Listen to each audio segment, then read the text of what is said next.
Yes, miss. Can you see the window? Can you see the screen?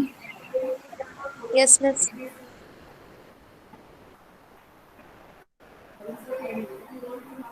So today we will see one portion of the fifth module, that is the columns. Okay.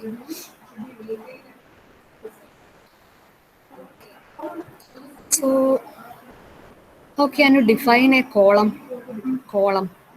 You have seen columns or pillars. In common, we will say a pillar. So what is a column? Column. How can you define a column? Column. A column is a long member. It is a long member. And usually, which type of load will be acting in a column? Which type of load will be acting in a column? You have studied tension and compression. Have you studied tension and compression, tensile force and compressive force in MOS? Tensile force and compressive force. Tensile and compressive force പഠിച്ചിട്ടുണ്ടോ? അതിലെ ഏത് ലോഡാണ് ഒരു കോളത്തിൽ act ചെയ്യുന്നത്? ഒരു ബിൽഡിങ്ങിൽ ഒരു column എടുക്കുവാണെങ്കിൽ യൂഷ്വലി അതിൽ എന്ത് ലോഡാണ് ആക്ട് ചെയ്യുന്നത്? കംപ്രസീവ് ലോഡാണോ ടെൻസൈൽ ലോഡിനാണോ കൂടുതൽ സാധ്യത ഒരു കോളത്തിൽ, അല്ലെങ്കിൽ ഒരു പില്ലറിൽ? പില്ലർ കംപ്രഷൻ ആണ്. ഓക്കെ, ഒരു കോളം കൺസിഡർ ചെയ്യുവാണെങ്കിൽ it will be subjected to a compressive load. So we can define a column as a structural member that carry loads mainly in compression. Okay, usually mainly compressive loads are taken up by columns, and the loads will be axial compressive loads. Axial compressive loads. So a column is a vertical structural member that carry loads mainly in compression. Mainly in compression. It is a member which is subjected to axial compressive load. What do you mean by axial load? Axial load and the axial load. Axial load. It is a vertical member. Axis. What is the axis of this column? It will be passing through the center. Usually, the load will be acting along the axis of the column. ഇങ്ങനെയായിരിക്കും load act ചെയ്യുന്നത്. P. Okay. So it is a member which is subjected to axial compressive load. Now I have shown a compressive load. ഇതിന് compression ആണ് act ചെയ്യുന്നത് അല്ലേ? Compression ആണ് act ചെയ്യുന്നത്.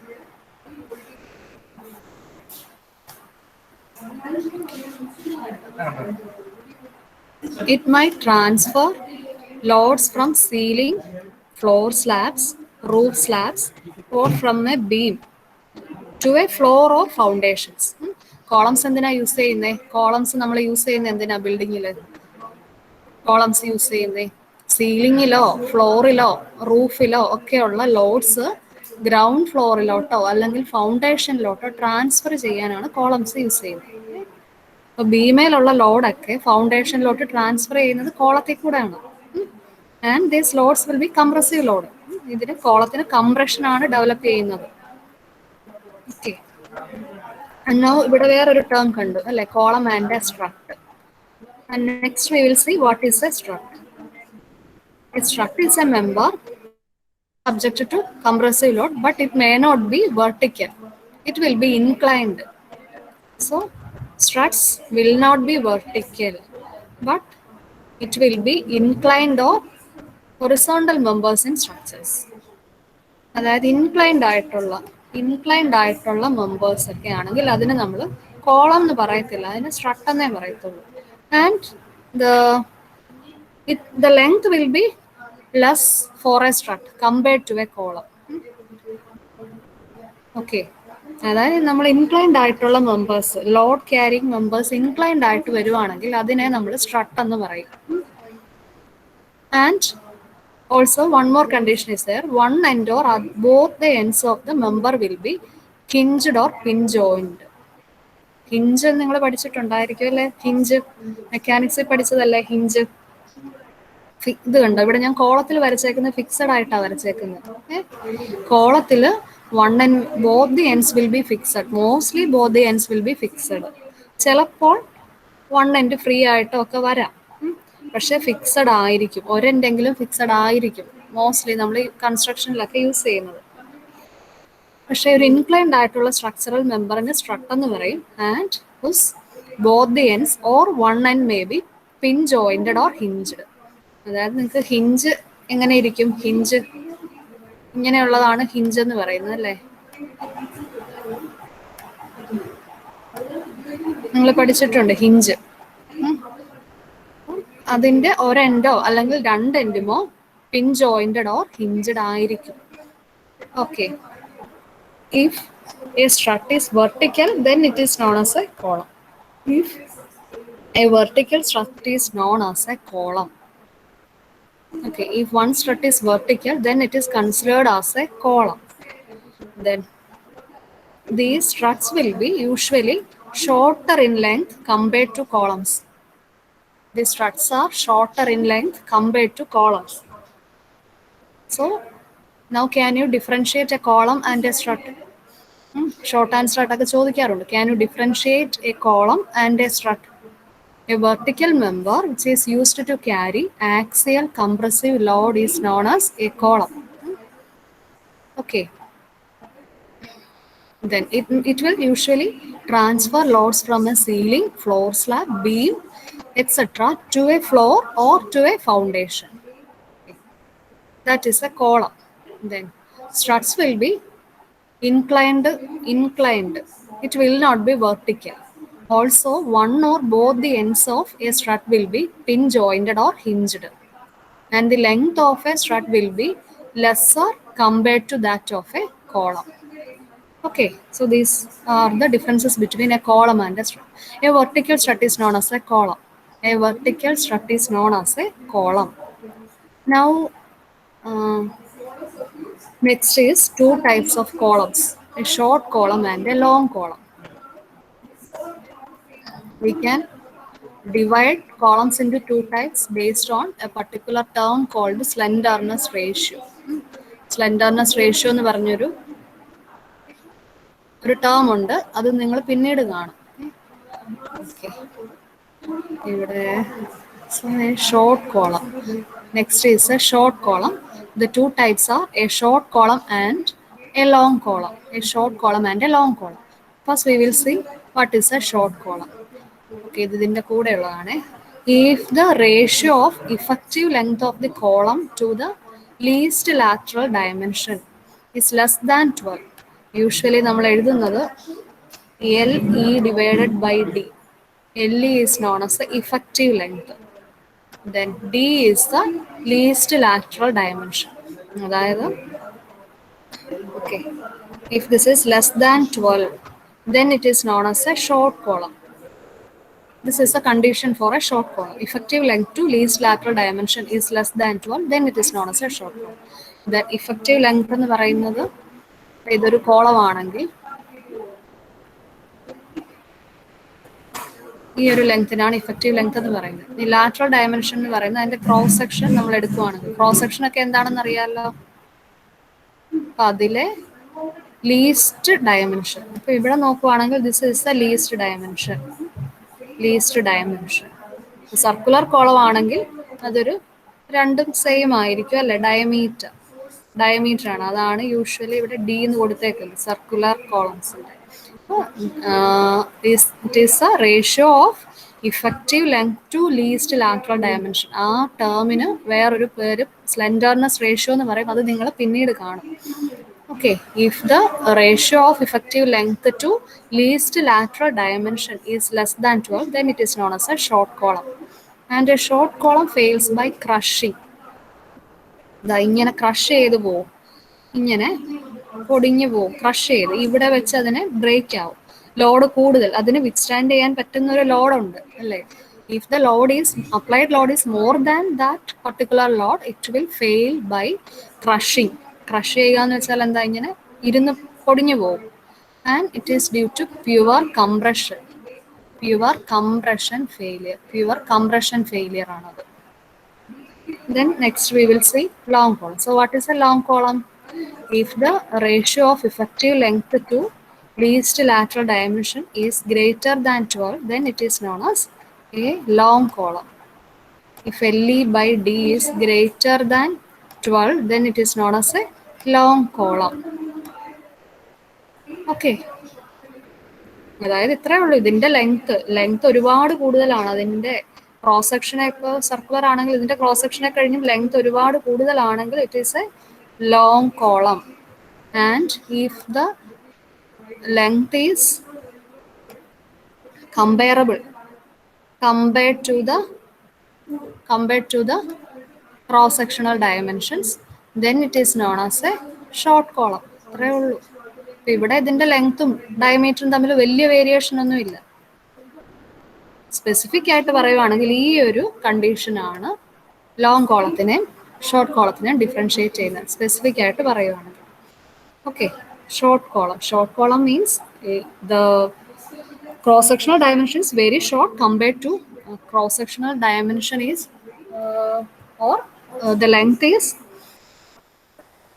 not very less compared to its cross-sectional dimension.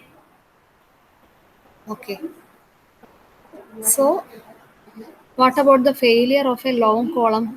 ഇവിടെ ഒരു load apply ചെയ്യുവാണെങ്കിൽ ഇതിന്റെ ടെൻഡൻസി എന്തുവാ? It has a tendency to bend like this. ഇങ്ങനെ അല്ലേ, ലെങ്ത് കൂടുതലാണ്. അതിന്റെ ക്രോസ് സെക്ഷണൽ ഡയമെൻഷനെ വെച്ച് നോക്കുമ്പോൾ അതിന്റെ length is very large compared to its cross sectional dimension. Then it has a tendency to bend. ഇങ്ങനെ ബെൻഡ് ചെയ്യാനുള്ള ഒരു ടെൻഡൻസിയാണ് കൂടുതൽ. And that phenomenon is known as buckling, bending or buckling എന്ന് പറയും, കോളത്തിന്റെ buckling. And all the long columns fail by buckling. A long column fails by bending or buckling. So this is the buckling failure. Okay, ഇങ്ങനെ buckle ചെയ്യുവാണ് ചെയ്യുന്നത്. Okay, ഇത്രയും clear ആണോ? Next ഇനി കുറച്ച് ചെറിയ ചെറിയ ഡെറിവേഷൻസ് ഒക്കെ ഉണ്ട്. അത് ഇന്ന് അത്ര എത്തുമോന്ന് അറിയത്തില്ല. നിങ്ങൾക്ക് ക്ലിയർ ആണോ? ഇത്രയും ക്ലിയർ ആണോ? Long column and short column clear ആയോ? Yes, miss. Okay. So next, so usually Bansal എന്നുള്ളൊരു ടെക്സ്റ്റാണ് നിങ്ങൾ റെഫറൻസ് ആയിട്ട് മോസിന് യൂസ് ചെയ്യുന്നത്. അതിലെ സെയിം പേജ് ആണ്, കോളംസ്. ഓക്കെ, സോ നെക്സ്റ്റിന് ഡെറിവേഷൻസ് ഒക്കെയാണ് വരുന്നത്.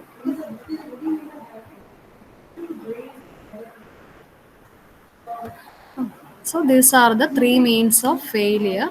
We have seen two means. One is by crushing and the next is by buckling. Okay. So മൂന്നെണ്ണം ഉണ്ട്. The failure of a column takes place when any one of the following stresses set up in the columns. First case, direct compressive stress. That is a case of short column. Okay? Direct compressive stress. That is a case of short columns. Then second one, buckling stress. That is a case of long columns. This is for short columns. Then second is for long columns. And the third is a combination of this. ഒരു medium ഇതിൻ്റെ ഇടയ്ക്കുള്ള column ആണെങ്കിൽ എങ്ങനെ ആയിരിക്കും?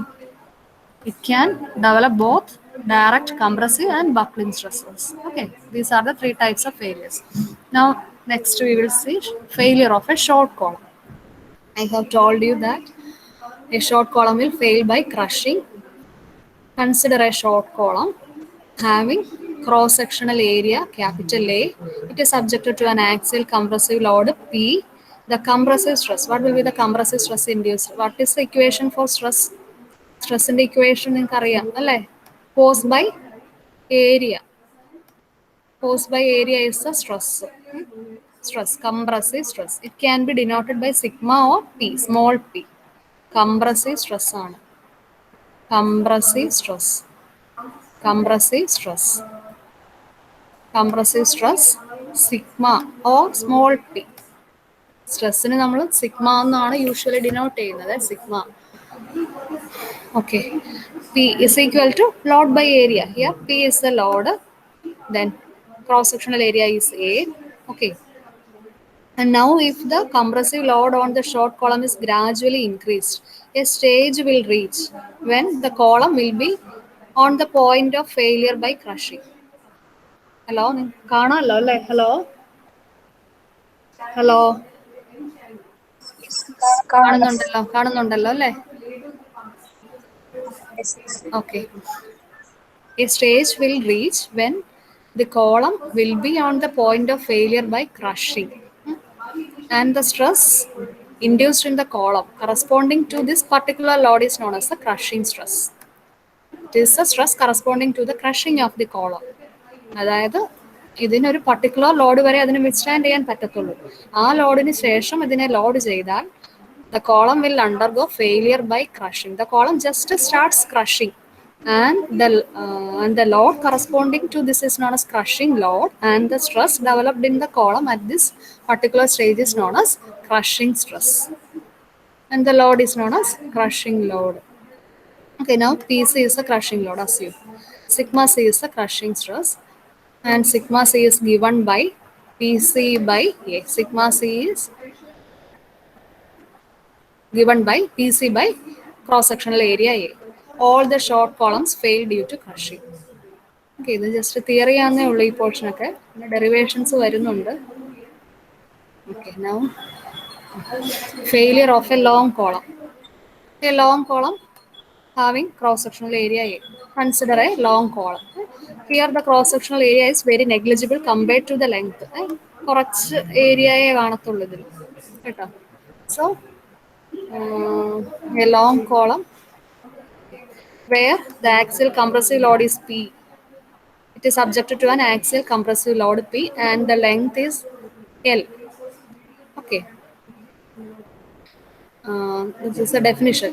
A long column is known as long when the length of the column in comparison to its lateral dimension is very large. Okay. Such columns do not fail by crushing but by bending or buckling. Okay. So ഇങ്ങനെയാണ് figure വരുന്നത്. The load at which the column just starts buckling is known as a buckling load or crippling load or critical load. Okay? Buckling load or critical load or crippling load. Crippling load എന്ന് പറയും. Buckling or critical load or crippling load. Buckling or critical or crippling load എന്ന് പറയും. Okay.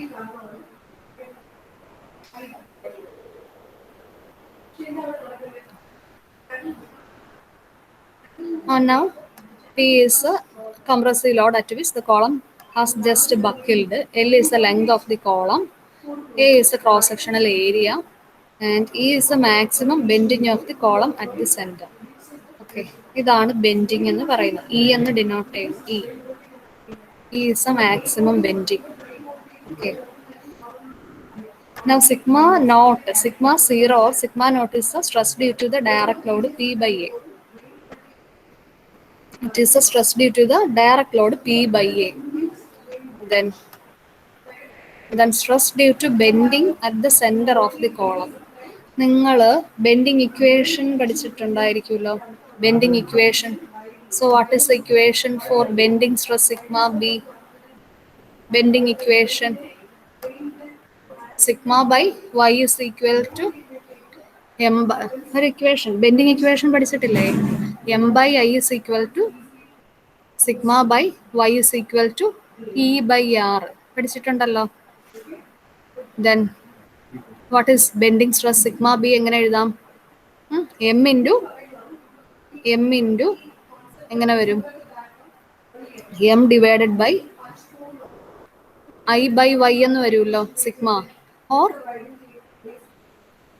Or sigma is equal to M divided by Z, അല്ലെങ്കിൽ M is equal to, ഈ equation familiar അല്ലേ? M is equal to F into Z, അല്ലെങ്കിൽ sigma into Z എന്നുള്ള equation പഠിച്ചിട്ടില്ലേ? F into Z. F എന്ന് പറയുന്നതും sigma എന്ന് പറയുന്നതും എല്ലാം സ്ട്രെസ് തന്നെയാണ്. M is equal to F into Z, where Z is a term. എന്താ ഇസഡ് എന്ന് പറയുന്ന ടേം? എന്താ? സെക്ഷൻ മോഡുലസ് പഠിച്ചിട്ടുണ്ടല്ലോ, ബെൻഡിങ് സ്ട്രെസ്സിന്റെ ചാപ്റ്റർ പഠിച്ചില്ലേ? അതാണ് ഇവിടെ യൂസ് ചെയ്തേക്കുന്നത്. Sigma B is a bending stress. It is given by, here F എങ്ങനെ എഴുതാം? എം ഡിവൈഡഡ് ബൈ ഇസഡ് എന്ന് എഴുതാമല്ലോ. M divided by Z, M by Z, m by z. Here what is m? What is the moment? If p is a load, this is a distance. Okay. ഇതിനൊരു term പറയും, eccentricity എന്നൊരു term പറയും.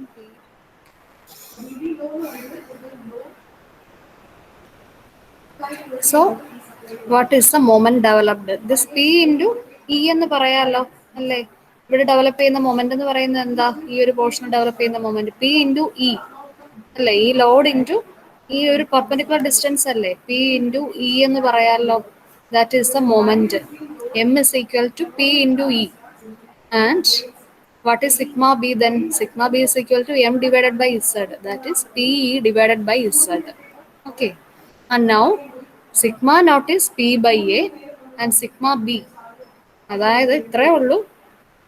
ഇവിടെ രണ്ട് തരത്തിൽ നമുക്ക് എടുക്കാം, രണ്ടായിട്ട് എടുക്കുന്നു. One is a direct stress. Direct stress is you know load divided by area. And the next is the bending stress. Bending stress എന്ന് പറയുമ്പോൾ എന്താ? It is a moment by section modulus. ആ മൊമെന്റ് എന്ന് പറയുന്നത് P into e, force into ഇവിടം വരെയുള്ള perpendicular distance. So we can write the extreme stresses at the midsection as maximum stress is sigma naught plus sigma b. You know that the bending stress can be tensile or compressive. Okay, നിങ്ങളൊരു മൊഡ്യൂളിൽ പഠിച്ചിട്ടുണ്ട് bending stress can be tensile or compressive. And one is given a positive sign and the another is given a negative sign, അല്ലേ? Tensile usually പോസിറ്റീവും compressive usually negative ആണ് കൊടുക്കുന്നത്, sign കൊടുക്കുന്നത്, അല്ലേ? But here ഇവിടെ ലോ സ്ട്രെസ്, എന്ത് സ്ട്രെസ്സാണ് ഇവിടെ ഡെവലപ്പ് ചെയ്യുന്നത്? Direct stress. എന്ത് സ്ട്രെസ്സാണ്? സിഗ്മ നോട്ട് എന്ന് പറയുന്ന സ്ട്രെസ് എന്ത് സ്ട്രെസ്സാണ്? കംപ്രസീവ് ആണ്, അല്ലേ? കംപ്രസീവ് ആണ്. So we are giving the compressive as plus sine. So the maximum stress is sigma naught plus sigma B. അപ്പോൾ രണ്ടും ഒരേ ഡയറക്ഷനിലാണെങ്കിലല്ലേ നമ്മൾ ആഡ് ചെയ്യുന്നത്. ഇത് നിങ്ങളിപ്പോൾ വലിയ കാര്യമില്ല, ഇത് പ്രത്യേകിച്ച് ഞാൻ ജസ്റ്റ് പറയുന്നേ ഉള്ളൂ. ഇത്രയും മെയിനായിട്ട് ഇത്രയും നോക്കിയാൽ മതി. Long columns fail by crippling. The maximum stress is sigma naught by sigma b. Sigma naught plus sigma b, where sigma naught is a direct stress, it is p by a, and sigma b is the bending stress, it is p by z. And the minimum stress is sigma naught minus sigma b. Maximum എന്ന് പറയുന്ന രണ്ടും കൂടെ add ചെയ്യുമ്പോഴായിരിക്കും, minimum എന്ന് പറയുന്ന രണ്ടും കൂടെ subtract ചെയ്യുമ്പോഴായിരിക്കും. അത്രേ ഓർത്താൽ മതി. Maximum is sigma naught plus sigma b. ഇവിടെ രണ്ട് ടൈപ്പ് സ്ട്രെസ് ഡെവലപ്പ് ചെയ്യുന്നു. One direct stress sigma naught and the another is bending stress sigma B. Okay, ഇനി മാക്സിമം സ്ട്രെസ് എന്ന് പറയുന്ന രണ്ടും കൂടെ ആഡ് ചെയ്യുന്നു, മിനിമം എന്ന് പറയുന്ന രണ്ടും കൂടെ സബ്ട്രാക്ട് ചെയ്യുന്നു. അത്രേ ഓർത്തിരുന്നാൽ മതി. And here, but here the long column is mainly failed by buckling. Bending stress ആണ് ഇവിടെ കൂടുതൽ വരുന്നത്. ഇത് നോക്കിക്കോ, the column will fail when the maximum stress sigma naught plus sigma b is more than the crushing stress sigma c. Okay, but here we are considering direct stress. Sigma നോട്ടിനെ നമ്മൾ consider ചെയ്യത്തില്ല. ഞാൻ നേരത്തെ പറഞ്ഞില്ലേ, short കോളത്തിലാണ് ഈ direct stress കൂടുതലായിട്ട് വരുന്നത്. പക്ഷേ ലോങ് കോളത്തിൽ mainly failure occurs due to the bending stress. So ഈ സിഗ്മ നോട്ടിനെ നമ്മൾ നെഗ്ലിജിബിൾ ആയിട്ട് എടുക്കുന്നു. സിഗ്മ നോട്ടിനെ നമ്മൾ അതിനെ കൺസിഡർ ചെയ്യുന്നില്ല. The direct compressive stresses are negligible compared to the bending stress. Hence very long columns are subjected to buckling stresses അല്ലേ. ഇതൊരു മീഡിയം കോളത്തിലാണ് ഈ ഇക്വേഷൻസ് ഒക്കെ വരുന്നത്. സിഗ്മ രണ്ടും വരുന്നത്, ഡയറക്റ്റ് കമ്പൈൻഡും ബെൻഡിങ്ങും വരുന്നത്. പക്ഷേ വെരി ലോങ് കോളത്തിൽ there will be only buckling stress. ഈ sigma nought can be neglected. ഇതിനെ നമുക്ക് നെഗ്ലക്റ്റ് ചെയ്യാം ഫോർ വെരി ലോങ് കോളംസ്. അത്രയും നിങ്ങൾ മനസ്സിലാക്കിയാൽ മതി. ഓക്കെ,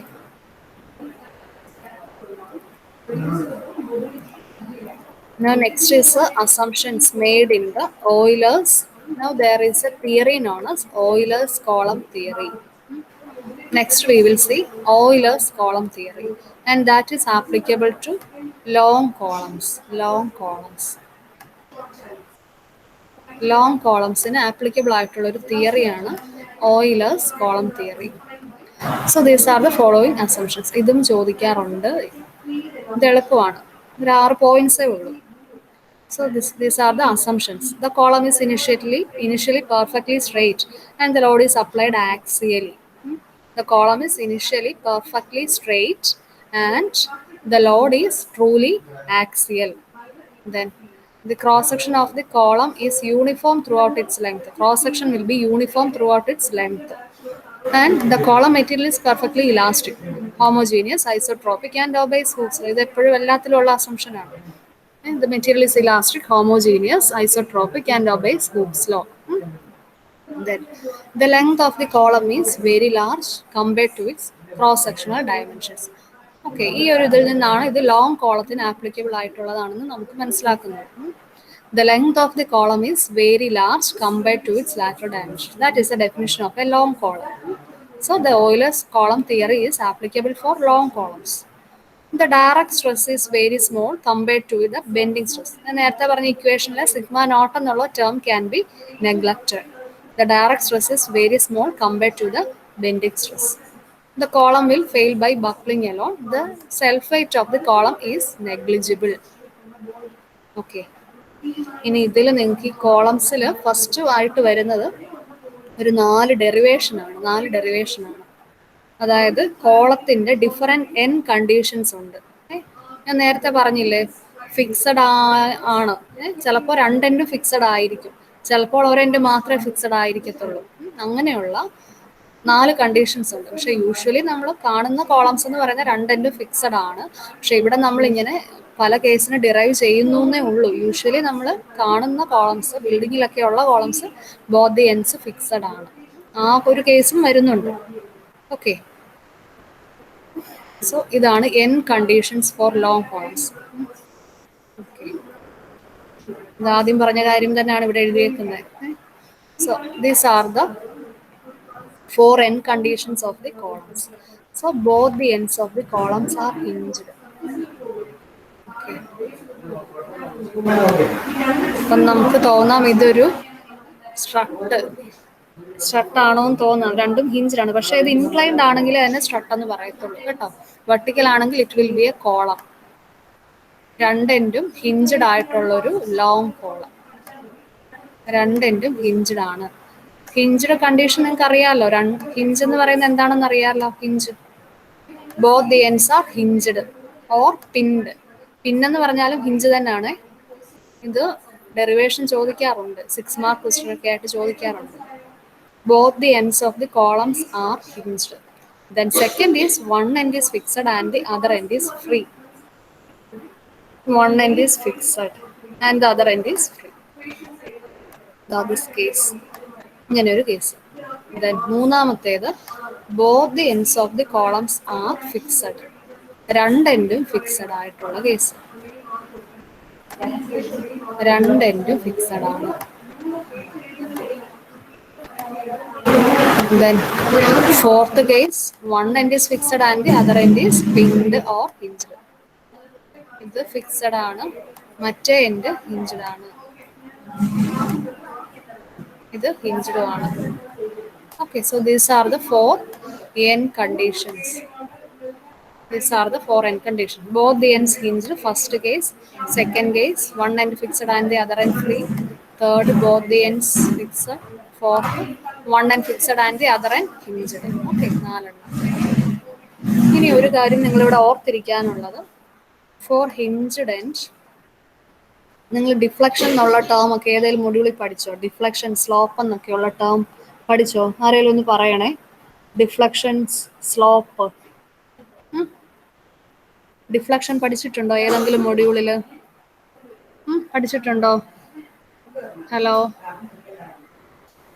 ഡിഫ്ലക്ഷൻ എന്നുള്ള ടേം കേട്ടിട്ടുണ്ടോ? ഹലോ, ആരെങ്കിലും ഒരാൾ റെസ്പോണ്ട് ചെയ്തേ. ഡിഫ്ലക്ഷൻ എന്നുള്ളത് അറിയാവോ? ഡിഫ്ലക്ഷൻ ആൻഡ് പഠിച്ചിട്ടുണ്ടോ? Okay. So what is a deflection for a hinged end?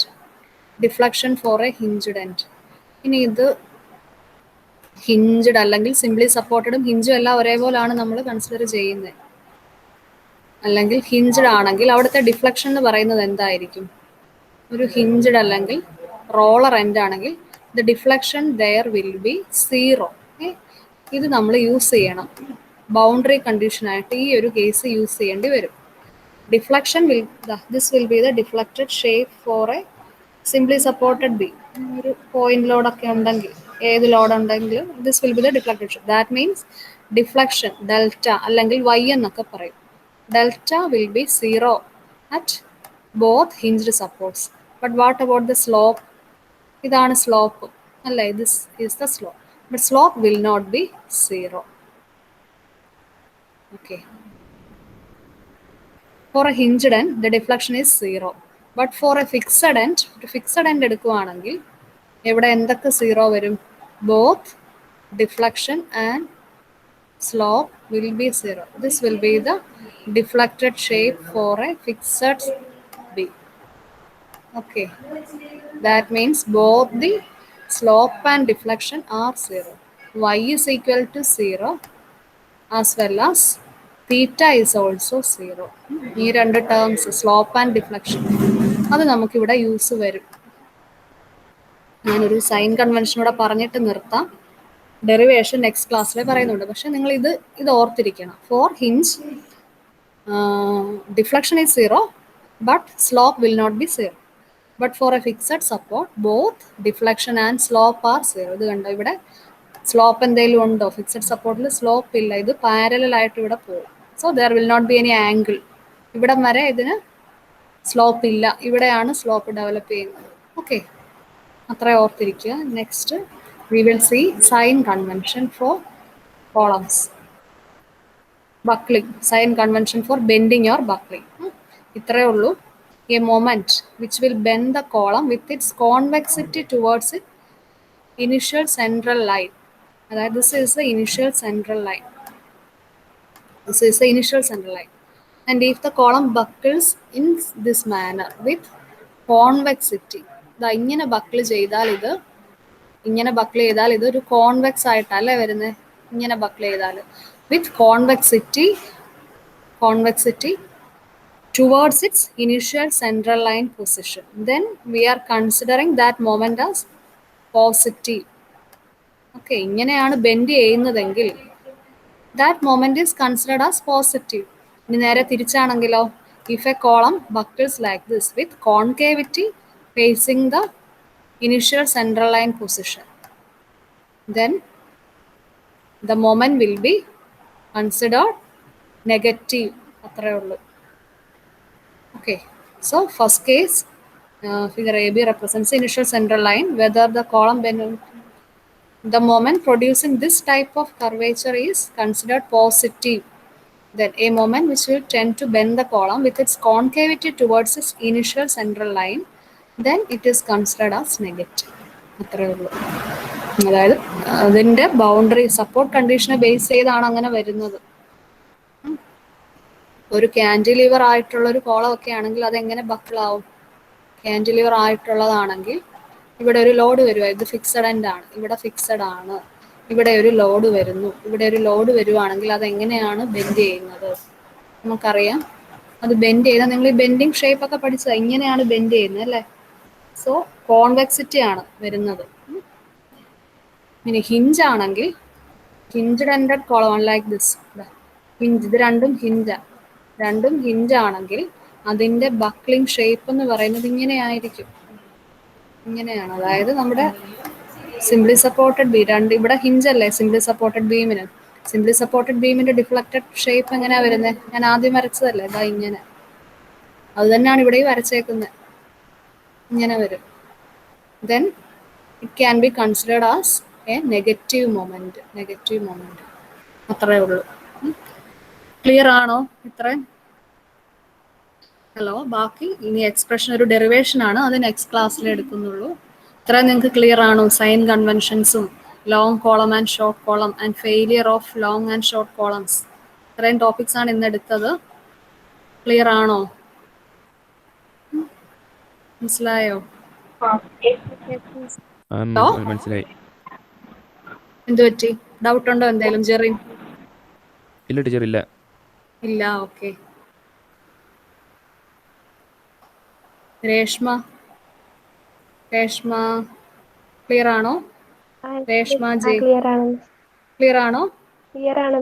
Okay okay okay okay. വേറെ ഒന്നും ഇല്ലെങ്കിൽ എക്സിറ്റ് ആയിക്കോ. ഡൗട്ട് ഒന്നും ഇല്ലാന്നുണ്ടെങ്കിൽ എക്സിറ്റ് ആയിക്കോ.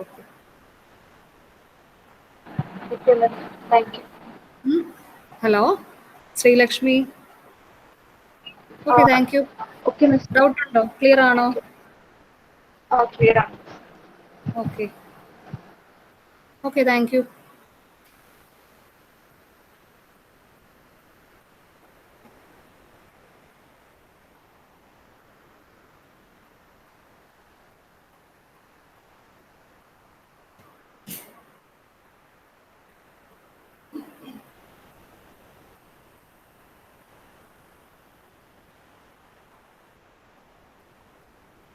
ഡൗട്ട് ഉണ്ടോ ശ്രീലക്ഷ്മി? ഇല്ലല്ലോ.